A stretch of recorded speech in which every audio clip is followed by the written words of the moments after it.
बाबा जी और हुजूर जी की प्यारी साध संगत जी को प्यार भरी राधा स्वामी जी। जो लोग भजन सिमरन पर नहीं बैठ पाते उनके लिए एक प्रेरणादायक संदेश। सत्संग प्रेमियों, आप सभी का इस आध्यात्मिक यात्रा में हार्दिक स्वागत है। आज का विषय उन लाखों लोगों के लिए है जो दिल से प्रभु को पाना चाहते हैं, नामदान भी ले चुके हैं, गुरु पर श्रद्धा भी रखते हैं, लेकिन जब भजन सिमरन पर बैठने का समय आता है तो मन कोई न कोई बहाना बना देता है। क्या आपके साथ भी ऐसा होता है? सुबह अलार्म बजता है लेकिन मन कहता है आज बहुत थकान है, कल से शुरू करेंगे। शाम को समय मिलता है तो मन कहता है पहले मोबाइल देख लेते हैं फिर बैठेंगे।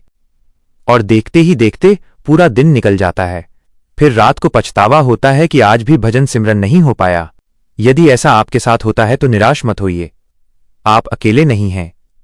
लगभग हर साधक को इस संघर्ष से गुजरना पड़ता है।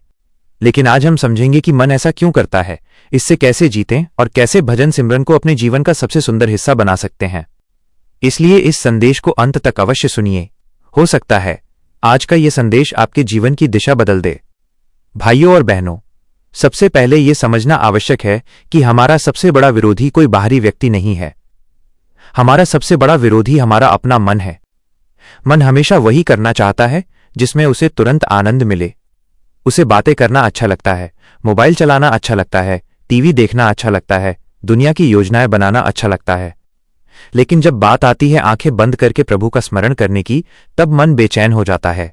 उसे लगता है कि उसका अधिकार कम हो जाएगा। इसीलिए वह तरह तरह के बहाने बनाता है।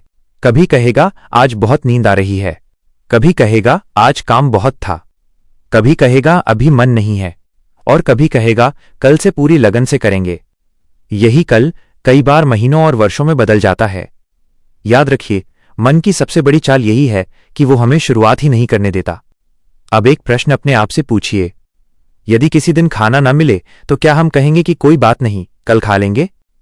नहीं, क्योंकि हमें पता है कि शरीर को भोजन चाहिए। लेकिन आत्मा का भोजन क्या है? भजन और सिमरन। यदि आत्मा को उसका भोजन नहीं मिलेगा तो भीतर बेचैनी, खालीपन और अशांति बढ़ती जाएगी। दुनिया की सारी सुविधाएं होने के बाद भी मनुष्य भीतर से अधूरा महसूस करेगा। क्यों?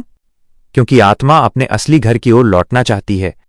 भजन सिमरन उसी यात्रा का पहला कदम है। अब प्रश्न आता है, यदि बैठा ही नहीं जाता तो क्या करें? सबसे पहला उपाय है बड़े लक्ष्य मत बनाइए। यदि आप सीधे 2 घंटे बैठने का संकल्प लेंगे तो मन डर जाएगा। शुरुआत केवल 10 मिनट से कीजिए। रोज एक निश्चित समय चुनिए, चाहे सुबह हो या रात। उस समय केवल एक ही काम होगा, भजन सिमरन। दूसरा उपाय, मोबाइल को अपने से दूर रखिए।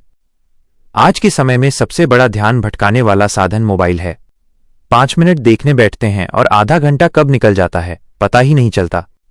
तीसरा उपाय, मन लगे या न लगे फिर भी बैठिए। याद रखिए, सफलता मन लगने से नहीं, नियमित बैठने से आती है। जिस दिन मन बिल्कुल नहीं लगता उस दिन भी बैठिए, क्योंकि वही दिन आपकी सच्ची परीक्षा का दिन होता है।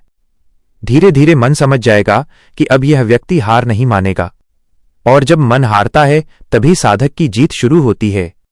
इसलिए आज एक छोटा सा संकल्प कीजिए, मैं पूर्णता का इंतजार नहीं करूंगा, मैं आज से शुरुआत करूंगा। चाहे 5 मिनट हो, 10 मिनट हो या 15 मिनट, मैं प्रतिदिन प्रभु का स्मरण अवश्य करूंगा। याद रखिए, प्रभु हमारी गिनती नहीं देखते कि हम कितने घंटे बैठे। वे हमारी सच्ची चाह, प्रेम और नियमित प्रयास को देखते हैं।